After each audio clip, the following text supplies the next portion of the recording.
घनश्याम तिवारी जी, आपका ही रुख करते हुए, अब तो लालू यादव ने भी हां कर दी है। समाजवादी पार्टी का क्या स्टैंड है? क्या ममता दीदी को दे देनी चाहिए इंडिया गठबंधन की कमान?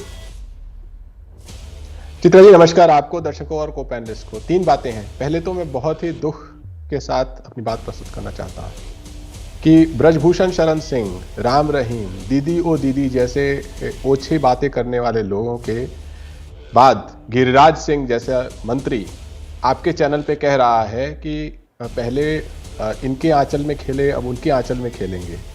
ये कौन सी भाषा है?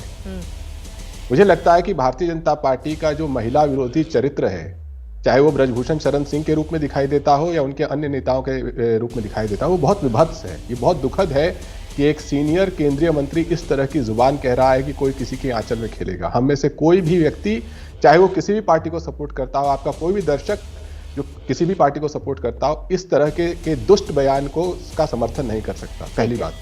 दूसरी बात, देश एक बहुत ही विचित्र मुकाम पर खड़ा है, जहां पर गरीब की आवाज, चाहे वो छात्र है, बेटी है, युवा है, किसान है, उसकी आवाज पार्लियामेंट में नहीं गूंज रही है। सरकार चाहती है, क्योंकि प्रधानमंत्री के अंदर ये क्षमता नहीं है, ये साहस नहीं है कि अडानी के विषय पर, मणिपुर के विषय पर, संभल के विषय पर पार्लियामेंट को फेस कर सके। सरकार चाहती है पार्लियामेंट ना चले।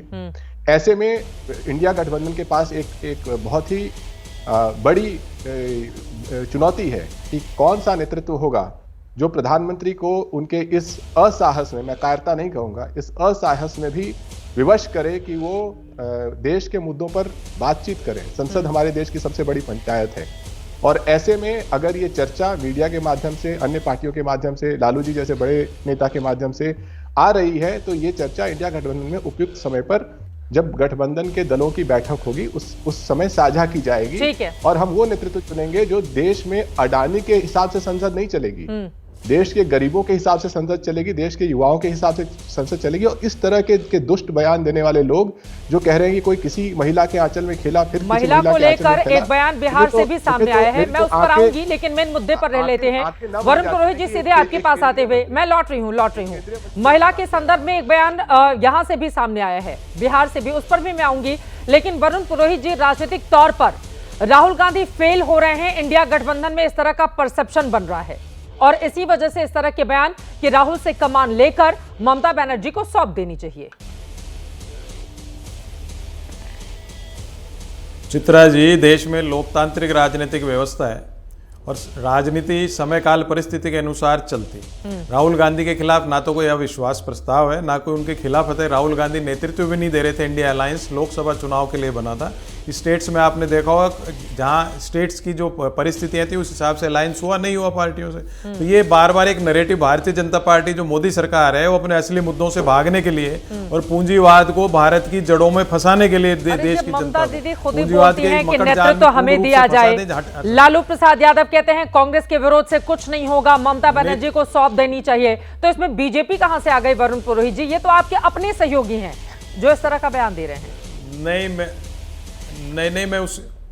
मेरी बात तो सुन लो। जो अविश्वास प्रस्ताव राहुल गांधी के खिलाफ या राहुल गांधी फेल हो गए, ऐसी बातें तो नैरेटिव बीजेपी उठा रही है। हाँ। अब मैंने आपको लोकतांत्रिक व्यवस्था की बात इसलिए की थी कि इंडिया अलायंस में थर्ड फ्रंट भी है, जिसका मैं कभी, मेरा पॉइंट ऑफ व्यू रहा था कांग्रेस को थर्ड फ्रंट के साथ अलायंस नहीं करना चाहिए, पैन इंडिया स्वयं लड़ना चाहिए था।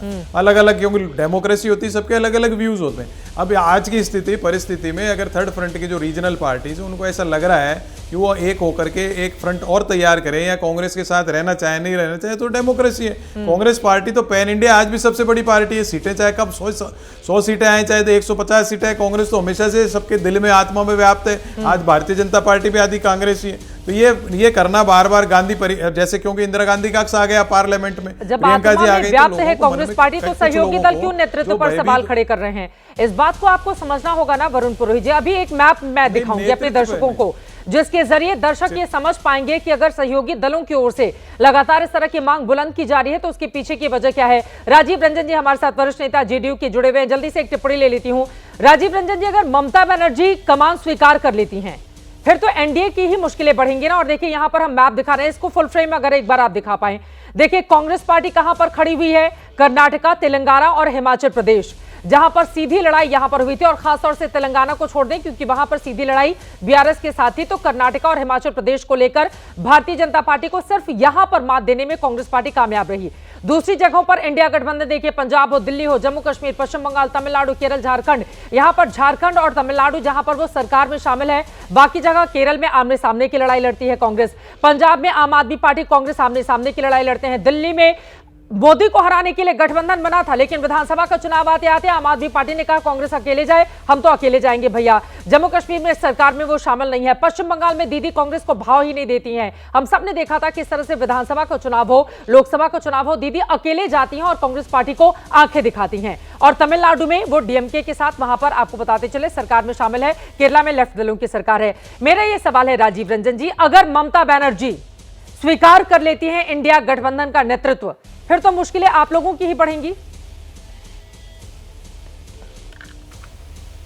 देखिए, सबसे पहले तो मैं एक बात कहना चाहूँगा, ये बेहद दुखद है।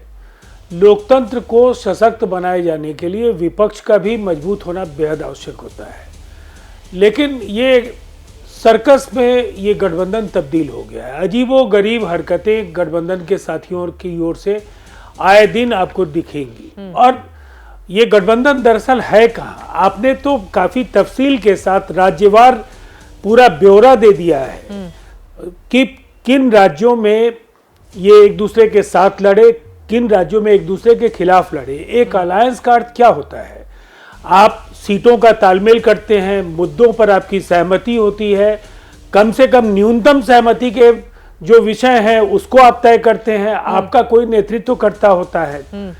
लेकिन इसमें से इंडिया गठबंधन के पास क्या है? दरअसल ममता जी, अगर हम गठबंधन राजनीति की बात करें तो इंडिया के साथियों के खिलाफ लड़ रही थी चुनाव, और वो इंडिया की अब सदारत चाहती हैं। इंडिया की अगुवाई कांग्रेस करने में नाकाम रही है, ये कांग्रेस को भी पता है। कांग्रेस के कार्यकर्ताओं और नेताओं का जिस तरह से मोहभंग हो रहा है, महाराष्ट्र से लेकर देश के तमाम राज्यों में उनके नेताओं की एक बड़ी पांत दूसरे दलों में जा रही है। एक प्रकार से हम कह सकते हैं कि ये एक कांग्रेस एक अहंकारी पार्टी के तौर पर, जो ग्रैंड ओल्ड पार्टी की जो विरासत और जो एक समृद्ध इतिहास है, आज भी वो समझती है उसको उसी नाम पर मिलता रहे। और दूसरी तरफ कमान सौंपने के पीछे की वजह ये भी बताई जा रही है कि नीतीश कुमार और चंद्रबाबू नायडू के साथ भी उनके बड़े अच्छे संबंध हैं, और आगे क्या हो जाए कुछ कहा नहीं जा सकता है। इसी वजह से ममता बनर्जी के नाम को लेकर काफी ज्यादा उत्साहित है।